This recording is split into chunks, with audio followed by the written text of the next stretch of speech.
हाँ जी तो welcome back Hasan life TV ते गुड मॉर्निंग जी। वेरी वेरी गुड मॉर्निंग नहीं है, वेरी वेरी बैड मॉर्निंग है।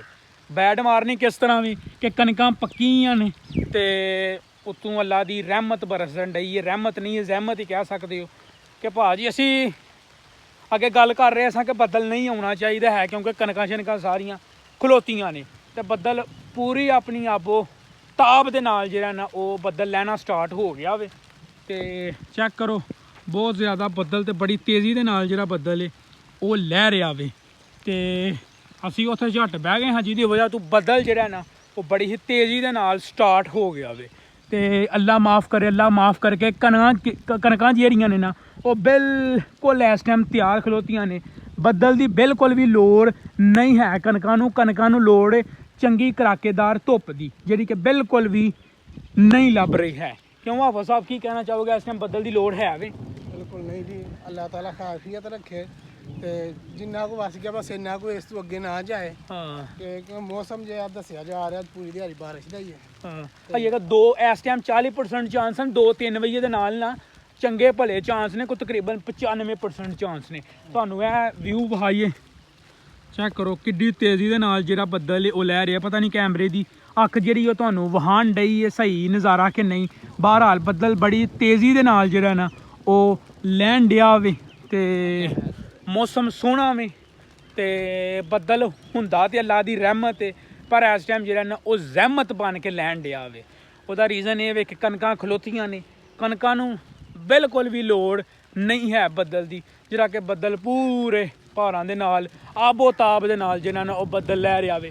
तुहानू झाती विखाइए इत्तल बड़ा सोहना जिहड़ा ना ओह व्यू आउण डिया वे। चेक करो जित्थों तक नज़र जांदी है ना गोल्डन चादर है।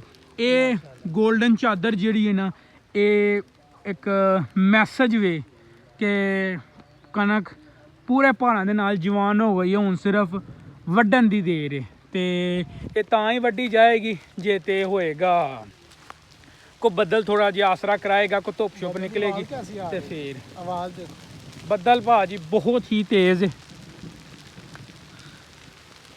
अल्लाह माफ़ करे, अल्लाह माफ़ करे जी। रास्ते च ਅਸੀਂ ਖਲੋ ਗਏ ਸਾਂ।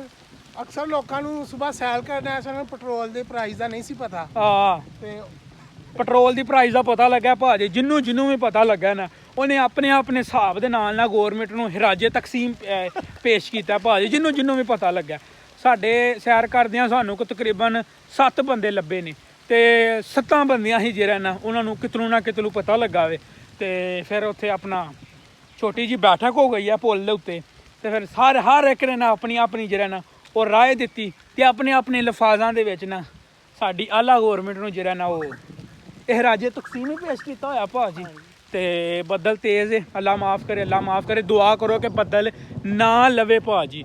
ਕਣਕਾਂ ਫੁੱਲ ਪੱਕੀਆਂ ਨੇ ਤੇ ਬੱਦਲ ਦੀ ਬਿਲਕੁਲ ਵੀ ਲੋੜ ਨਹੀਂ ਹੈ। ਬੱਦਲ ਬੜੀ ਤੇਜ਼ੀ ਦੇ ਨਾਲ ਜਿਹੜਾ ਨਾ ਉਹ ਲੈ ਰਿਹਾ ਵੀ। ਅੱਲਾ ਮਾफ़ करे, ਅੱਲਾ ਮਾफ़ करे। ਅੱਲਾ ਨੇ ਸੁਣ ਲਈ ਬੱਦਲ ਬੰਦ ਹੋ ਗਿਆ। ਅੱਲਾ ਕਰੇ ਜੀ ਬੱਦਲ ਬੰਦ ਹੋ ਗਿਆ ਵੇ।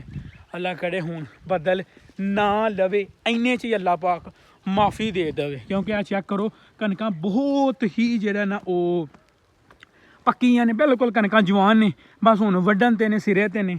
ਤੇ ਜਿਹਦੇ ਕਰਕੇ ਤੇ ਆਪਣਾ ਬਦਲਾਂ ਦੀ ਵਜ੍ਹਾ ਤੋਂ ਹੋਰ ਜਿਹੜਾ ਨਾ ਉਹ ਡਿਲੇ ਹੋ ਸਕਦਾ। ਇਹਨਾਂ ਦਿਨਾਂ ਦੇ ਵਿੱਚ ਵਿਸਾਖ ਅੱਗੋਂ ਚੜ੍ਹ ਜਾਣਾ ਵੇ। ਵਿਸਾਖ ਦੇ ਵਿੱਚ ਕਣਕਾਂ ਵੱਢੀਆਂ ਜਾਂਦੀਆਂ ਨੇ ਨਾ 8-9 ਦਿਨ ਬਾਅਦ 8-9 ਦਿਨਾਂ ਬਾਅਦ ਵਿਸਾਖ ਸ਼ੁਰੂ ਹੋ ਜਾਣਾ ਵੇ। ਵਿਸਾਖੀ ਵੀ ਹੈ ਤੇ ਕਣਕਾਂ ਜਿਹੜੀਆਂ ਨੇ ਇਹ ਬੱਦਲ ਦੀ ਵਜ੍ਹਾ ਤੋਂ, ਬੱਦਲ ਹੁਣ ਲੈਣ ਦੀ ਵਜ੍ਹਾ ਤੋਂ ਨਾ ਤਕਰੀਬਨ ਮਜ਼ੀਦ ਹੋਰ 2 ਤੋਂ 3 ਹਫ਼ਤੇ ਡਿਲੇ ਹੋ ਜਾਣੀਆਂ ਕਿ ਨਹੀਂ। ਤੇ ਅੱਗੋਂ ਫਿਰ ਉਹਨਾਂ ਅਗਲਾ ਹਫ਼ਤਾ ਜਿਹੜਾ ਉਹ ਬੱਦਲ ਦਾ ਹੀ ਦੱਸਿਆ ਵੇ। ਅੱਲਾ ਮਾफ़ करे जी, अल्लाह माफ़ करे। चेक करो जी माशाल्लाह नज़ारा खूबसूरत है।